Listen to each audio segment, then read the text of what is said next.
आज मैं आपके लिए एक नई सीरीज स्टार्ट करने जा रहा हूँ, क्लास 8th की मैथ्स। और इसमें फर्स्ट चैप्टर से स्टार्ट करेंगे, पेज बाय पेज आगे बढ़ेंगे। हर पेज पे जो भी टॉपिक है और जो भी कंसेप्ट है उसको अच्छे से क्लियर करवाऊंगा आपको मैं, और उम्मीद करता हूँ आपको समझ में आएगा। तो देखो जी, स्टार्ट करते हैं। फर्स्ट चैप्टर क्लास 8th का न्यू एडिशन के अकॉर्डिंग जो है a square and a cube. तो बच्चों, पेज बाय पेज इसमें चलेंगे और हर पेज पे जो भी क्वेश्चंस होंगे या जो भी कंसेप्ट होगा वो मैं आपको क्लियर कराऊंगा। तो उम्मीद करता हूँ आपको समझ में आएगा, और समझ आए तो लाइक और सब्सक्राइब करें, अपने दोस्तों को भी बताएं ताकि उनकी भी मैथ से जुड़ी प्रॉब्लम्स दूर हो जाए। तो बच्चों, स्टार्ट करते हैं। स्क्वायर एंड क्यूब में जो आपका चैप्टर स्टार्ट होता है, उसमें जो फर्स्ट पेज में जिक्र है, एक वर्ड का डिस्कशन है जिसका नाम है फैक्टर या फैक्टर्स। फैक्टर वो नंबर होते हैं जो एक पर्टिकुलर नंबर को कंप्लीटली डिवाइड करते हैं, और कंप्लीटली डिवाइड करने के बाद यानी उनका कोई रिमाइंडर नहीं बचेगा। जैसे फॉर एग्जांपल 1 का फैक्टर 1 होगा, क्योंकि 1 के टेबल में आता है। उसी तरीके से अगर 2 का फैक्टर देखें तो 2 के फैक्टर होंगे 1 एंड 2। क्यों? क्योंकि 2 जो है वो 1 के टेबल में भी आता है और 2 के टेबल में भी आता है। सिमिलरली 3 के फैक्टर बनेंगे 1 एंड 3, क्योंकि 1 के टेबल में भी 3 आएगा और 3 के टेबल में भी आएगा।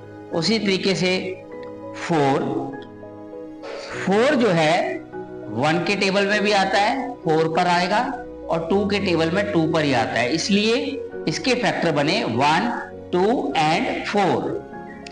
सिमिलरली 5 1 के टेबल में भी आएगा एंड 5 के टेबल में भी आएगा। उसी तरीके से अगर हम 6 के फैक्टर निकालें तो 6 1 के टेबल में भी आता है, 2 के टेबल में भी आएगा, 3 के भी आएगा और 6 के भी। तो 1, 2, 3 and 6 are the factors of 6। इसी तरीके से आप बाकी नंबर्स के फैक्टर्स भी निकाल सकते हैं। जैसे एक बड़ा नंबर ले लेते हैं 72।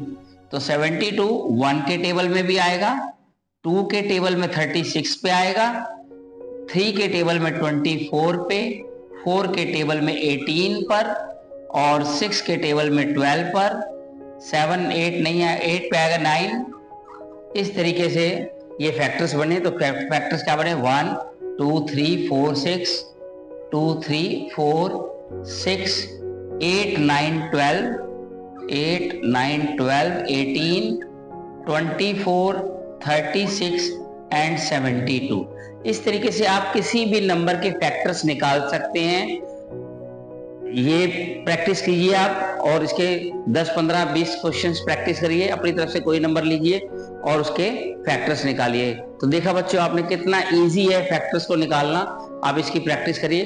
फर्स्ट पेज पे इतना ही था। इसी तरीके से पेज बाय पेज आपको सीरीज मिलेगी और आपके सारे कंसेप्ट मैथ से जुड़े हुए प्रॉब्लम्स उनकी सॉल्व हो जाएंगी।